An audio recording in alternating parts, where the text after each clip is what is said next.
সুপ্রিয় শিক্ষার্থীবৃন্দ, অনলাইন ক্লাসে তোমাদেরকে স্বাগত জানাচ্ছি।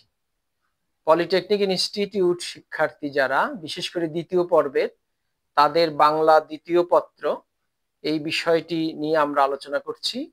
গত ক্লাসগুলোতে প্রথম অধ্যায়টি বাংলা ব্যাকরণ পাঠের প্রয়োজনীয়তা, দ্বিতীয় অধ্যায়ে এটি 3টি পাঠে ভাগ করে বাংলা ভাষা এবং এর যুগ বিভাগ এটা আলোচনা করা হয়েছে। আজকে তৃতীয় অধ্যায়টি অনুশীলনী বিষয়গুলো নিয়ে, যেহেতু পরীক্ষার সামনে, অনুশীলনীর বিশেষ করে সংক্ষিপ্ত প্রশ্নগুলো নিয়ে আলোচনা করব। এই অধ্যায়টি হচ্ছে ধ্বনি ও বর্ণ, এটা আমরা সংক্ষেপে আলোচনায় যাব। তোমরা জানো যে বাংলা স্বরবর্ণ কয়টি? 11টি। তাহলে ধ্বনি এবং বর্ণ এর কিন্তু পার্থক্য আছে। ধ্বনি হলো আমরা বাকযন্ত্রের সাহায্যে কথা বলার সময় আমাদের ফুসফুসতাড়িত বাতাস মুখ দিয়ে বের হয়ে আসার সময় যে সাংকেতিক আওয়াজগুলো বের হয় সেগুলো দ্বারা শব্দ গঠিত হয় এবং বাক্য গঠিত হয়ে মনের ভাব প্রকাশ পায়। ওই সাংকেতিক আওয়াজগুলি হলো ধ্বনি। ধ্বনির লিখিত রূপটাই হলো বর্ণ। যেমন আ, আ এটি ধ্বনি। যখন আমরা এটা লিখলাম তখন এটা কি হলো? বর্ণ। ধ্বনি বর্ণ তেমন কোনো পার্থক্য নেই। ধ্বনিটাই হচ্ছে মূল, যার উচ্চারণের মাধ্যমে আমাদের ভাষার প্রকাশ ঘটে। আর এটি যখন আমরা লিখে প্রকাশ করি ধ্বনিগুলো, এই সাংকেতিক ধ্বনি আওয়াজগুলো, সেগুলো তখন হয় বর্ণ। তাহলে বাকযন্ত্র এখানে আসলো। বাকযন্ত্র, মানুষের বাকযন্ত্র কি? মানুষ কথা বলার জন্য যে অঙ্গ প্রত্যঙ্গগুলো ব্যবহার করে তার দেহের, সেগুলোই তার বাকযন্ত্র। কোনগুলো বাকযন্ত্র? ফুসফুস, এই কণ্ঠনালী, এই জায়গায় যে এটি স্বরতন্ত্রী, কণ্ঠ, ঠোঁট, নাক, জিহ্বা, জিভ যেটা আমাদের, তারপরে উপরের পাটি দাঁতের সামনের দাঁত কয়টি, সেই দাঁতের মূল, এবং তালু, শক্ত তালু, নরম তালু। এই প্রত্যঙ্গগুলোকে বলা হয় বাক প্রত্যঙ্গ, মানে কথা বলার অঙ্গ বা প্রত্যঙ্গ। এগুলোকে আমরা বলছি আমাদের ভাষার, মানে ল্যাঙ্গুয়েজের ইয়েতে, পাঠে বাকযন্ত্র। সব ভাষাতেই এটা প্রযোজ্য। যেমন আমরা বাংলায় প, ফ, ইংলিশে দেখো পি, এফ, এগুলো কিন্তু কি? ওষ্ঠধ্বনি। আমরা এগুলো নিয়ে পরে আলোচনা আসছি। তাহলে বাকযন্ত্র হয়ে গেল আমাদের। এখন স্বরবর্ণের যে 11টি স্বরবর্ণ, সেগুলো যেমন ধ্বনি, কিন্তু ধ্বনিগুলোর মধ্যে আবার ভাগ আছে। স্বরধ্বনিগুলো মৌলিক স্বরধ্বনি, যে স্বরধ্বনিগুলো মৌলিক, মানে ওকে আর ভাঙানো যায় না। যেমন অ, আ, ই, উ, এ, ও, এ, এই 7টি বাংলা মৌলিক স্বরধ্বনি। প্রশ্ন যদি হয় বাংলা মৌলিক স্বরধ্বনি কয়টি? 7টি। এর মধ্যে দেখো এ আসলো, এ কিন্তু বর্ণমালায় নেই, তাহলে এটি কি বলবো? অতিরিক্ত মৌলিক স্বরধ্বনি। আবার যৌগিক স্বরধ্বনি কয়টি এখানে আসছে দেখো আমাদের বর্ণমালাতেই? ওই, ঔ, এই দুটো কিন্তু আমরা কি দ্বিস্বরধ্বনি বা যৌগিক স্বরধ্বনি বলতে পারি। ওই কি কি আছে এর মধ্যে বন্ধুরা? ওই, ওই, অ আর রস্বই যোগ হয়ে ওই, ঔ, অ আর রস্বৌ, ঔ। তাহলে এগুলো কি? যৌগিক স্বরধ্বনি বা দ্বিস্বরধ্বনি। দ্বিস্বরধ্বনি কিন্তু আমরা আরো তৈরি করতে পারি আমাদের কাজের সুবিধায়। যেমন ধরো চাই, চাই শব্দটা চ যোগ আই, এই যে আই, আ এবং ই যুক্ত হয়ে আই, এটা কিন্তু যুক্ত হয়েছে দুটো স্বরধ্বনি, এটাকে আমরা বলতে পারি দ্বিস্বরধ্বনি। তাহলে বাংলা স্বরধ্বনির বিষয়টা আমরা টেনে নিয়ে আবার ব্যঞ্জনে যাব। তার আগে যে তাহলে 11টি স্বরবর্ণ, তাহলে 11টি আমাদের স্বরধ্বনি। তার মধ্যে অতিরিক্ত একটা স্বরধ্বনি পাচ্ছি এ, এর মধ্যে মৌলিক স্বরধ্বনি 7টি এবং যৌগিক স্বরধ্বনি ওই, ঔ, এই দুটো যৌগিক স্বরধ্বনি। তাহলে আমরা চলে আসি এখন ব্যঞ্জনে। ব্যঞ্জন বর্ণের বর্ণগুলো কিন্তু সুন্দর করে সাজানো বাংলা বর্ণমালায়। এই ধ্বনিগুলো সুন্দরভাবে সাজানো আছে। ক থেকে ম পর্যন্ত এই 25টি ধ্বনিকে বলা হয় কি? বর্গীয় ধ্বনি। 5টা ভাগে বিভক্ত, 5 5 25টি। এখানে কয়ের বর্গে 5টি, চয়ের বর্গে 5টি, টয়ের বর্গে 5টি, তয়ের বর্গে 5টি এবং প এর বর্গে 5টি, মোট 25টি। 25টি বর্গীয় বর্ণকে আবার বলা হয় স্পর্শ ধ্বনি। স্পর্শ ধ্বনি মানে এই ধ্বনিগুলো উচ্চারণে ফুসফুস চালিত বাতাস মুখের কোথাও না কোথাও বাধাপ্রাপ্ত হয়েই উচ্চারিত হয়। এই জন্য এগুলোকে স্পর্শ ধ্বনি বা স্পৃষ্ট ধ্বনিও বলা হয়।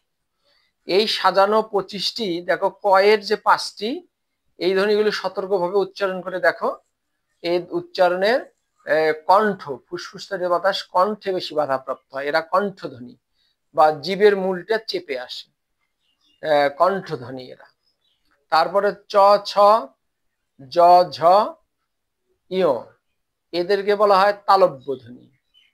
আবার ট, ঠ, ড, ঢ মূর্ধন্য, মূর্ধন্য সাক্ষ্য দিচ্ছে, এরা হচ্ছে মূর্ধা ধ্বনি। আমাদের মূর্ধা শক্ত তালুর ওই অংশটা আমরা বেশি ব্যবহার করি, জীব গিয়ে ওখানে থাকে। তারপরে দেখো ত, থ, দ, ধ দন্তন্য, এদেরকে দন্তন্যই সাক্ষ্য দিচ্ছে, এরা দন্তধ্বনি। ত, থ, দ, ধ সতর্ক হয়ে উচ্চারণ করো। দেখো দাঁতের উপরিপাটি দাঁত স্পর্শ করছে, ত, থ, দ, ধ, ন, বরং ন উচ্চারণের সময় আরো জিভটা একটু দাঁত থেকে একটু সরে গিয়ে দাঁতের গোড়ায় যাচ্ছে, দাঁতের মূলে। সেটা হয়তো ব্যাপক বিশ্লেষণের বিষয়, সেক্ষেত্রে সে দন্তমূলীয় ধ্বনি হবে, আমরা ওই ব্যাখ্যায় যাব না। এরা সবাই দন্তধ্বনি, ত, থ, দ, ধ দন্তন্য। তারপরের পাঠে দেখো প, ফ, ব, ভ, ম, এই 5টা উচ্চারণেই ঠোঁট, দুটো ঠোঁট একটা আর একটাকে স্পর্শ করে, এই জন্য এরা অষ্টধ্বনি। কি ধ্বনি? অষ্টধ্বনি। প, ফ, ব, ভ, ম। এই যে সুন্দর করে সাজানো এই ধ্বনিগুলি দেখো, শেষের যে 5টি ইয়, উম, চ, মূর্ধন্য, দন্তন্য, ম, এই 5টি উচ্চারণে আবার নাক দিয়ে বাতাস বের হয়। এই জন্য এরা আবার কি, এদের আলাদা একটা পরিচয়, এই পরিচয় তো আছেই, এই আলাদা পরিচয় হচ্ছে এরা নাসিক্য ধ্বনি। আর একটা জিনিস দেখো, এই বর্গীয় ধ্বনিগুলো আরেকটা পার্ট বিষয়, যে সবগুলো এতভাবে সুন্দরভাবে সাজানো, যেমন ক, খ, কয়ে উচ্চারণে ফুসফুস থেকে বাতাস কম বের হয়, তাহলে ক অল্প প্রাণ। ক, খ, খয়ে কিন্তু বেশি বের হয়, তাহলে খ হবে মহাপ্রাণ। ক, খ, গ, ঘ, তাহলে দেখো প্রথমটা অল্প প্রাণ, দ্বিতীয়টা মহাপ্রাণ, আবার তৃতীয়টা অল্প প্রাণ, চতুর্থটা মহাপ্রাণ। অনুরূপ ভাবে চয়ও তাই, চ, ছ, জ, ঝ, এক্ষেত্রেও তাই, চ অল্প প্রাণ, ছ মহাপ্রাণ, জ অল্প প্রাণ, ঝ মহাপ্রাণ। তাহলে আমরা বলতে পারি এই বর্গীয় 25টি ধ্বনি এত সুন্দরভাবে সাজানো, এর প্রথম সারির 5টি এবং তৃতীয় সারির 5টি অল্প প্রাণ, আবার প্রথম সারির দ্বিতীয় সারির 5টি এবং চতুর্থ সারির 5টি কি মহাপ্রাণ। প্রাণ মানে বায়ু, এখানে ফুসফুসিত বাতাস অল্প বের হলে সেই ধ্বনিগুলো অল্প প্রাণ, উচ্চারণে বেশি বের হলে সেই ধ্বনিগুলো মহাপ্রাণ। আর একটা বিষয় সুন্দরভাবে সাজানো আছে, আমাদের ভাষাবিজ্ঞানীর বা তার যারা এই এই ধ্বনিগুলোকে সাজিয়েছিলেন, আমাদের পূর্বজনেরা, তারা অনেক প্রাজ্ঞ ছিলেন। দেখো ঘোষ অঘোষ ধ্বনি কিন্তু আছে, এই আমাদের এই স্বরতন্ত্রীতে ঘষা লাগে বেশি, এই বাতাস বের হওয়ার সময়, সেই ধ্বনিগুলো বলা হয় ঘোষ, আর যেটা ঘষা কম লাগে সেগুলোকে বলা হয় অঘোষ। তাহলে ঘষা বেশি লাগে, আমরা সতর্ক উচ্চারণ করতে গিয়ে ক, খ বেশ কিন্তু কম লাগছে, গ, ঘ, উ, এর উচ্চারণে কিন্তু ফুসফুসের বাতাস আমাদের স্বরনালীতে বেশি ঘষা লাগছে।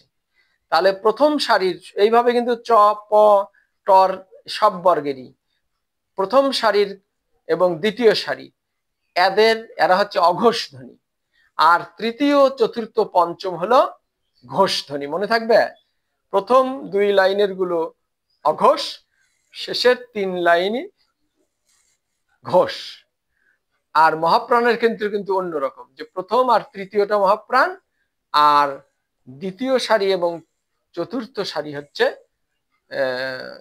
প্রথম এবং তৃতীয় সারি হলো অল্প প্রাণ, আর দ্বিতীয়, চতুর্থ সারি মহাপ্রাণ। আর শেষের সারি গুলো হচ্ছে নাসিক্য। তাহলে আমরা এই 25টি নিয়ে আলোচনা এখানে ইতি টানছি। এই নেক্সট ক্লাসে আমরা অন্য ব্যঞ্জনগুলো নিয়ে আলোচনা করব, তাদের পরিচিতি তুলে ধরব। আজ এ পর্যন্তই। বন্ধুরা সকলে ভালো থাকবে। সব দেখা হচ্ছে পরের সেশনে।